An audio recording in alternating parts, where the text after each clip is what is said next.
এতিমদের দুম্বার মাংস চুরি, হাতে নাতে ধরা পড়লেন ত্রাণ অফিসের কর্মচারী।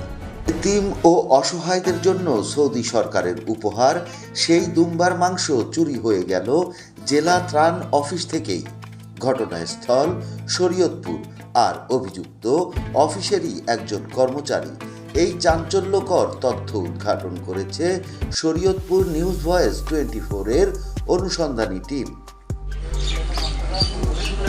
গত 5 নভেম্বর বুধবার বিকেলে শরীয়তপুর জেলা ত্রাণ ও পুনর্বাসন অফিসের কর্মচারী আহাদুল ইসলাম এতিম অসহায়দের জন্য সৌদি সরকারের পাঠানো দুম্বার মাংস অফিস থেকে চুরি করে পালানোর চেষ্টা করেন।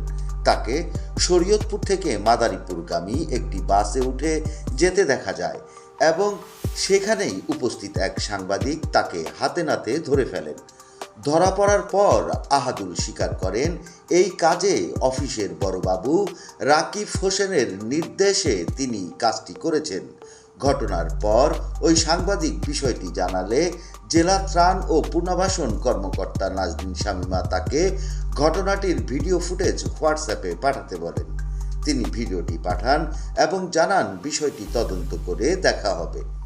কিন্তু পরবর্তীতে আর কোনো পদক্ষেপ নেওয়া হয়নি, বরং অভিযোগ ওঠে বড়বাবু রাকিব হোসেন ও ত্রাণ অফিসার নাজনীন শামীমা উল্টো সাংবাদিকের বিরুদ্ধে মামলা করার চেষ্টা করছেন।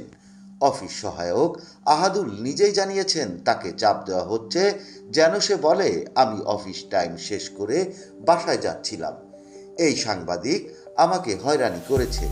এই ঘটনার পরও এখনো পর্যন্ত জেলা প্রশাসনের পক্ষ থেকে কোনো তদন্ত বা মন্তব্য পাওয়া যায়নি। তবে ত্রাণ অফিসার নাজনীন শামীমা সাংবাদিকদের বলেন, নিউজ করেন। এতিমদের জন্য পাঠানো সহায়তা যদি এমনভাবে অফিস থেকেই লুট হয়, তাহলে প্রশ্ন ওঠে ত্রাণ কতটা নিরাপদ।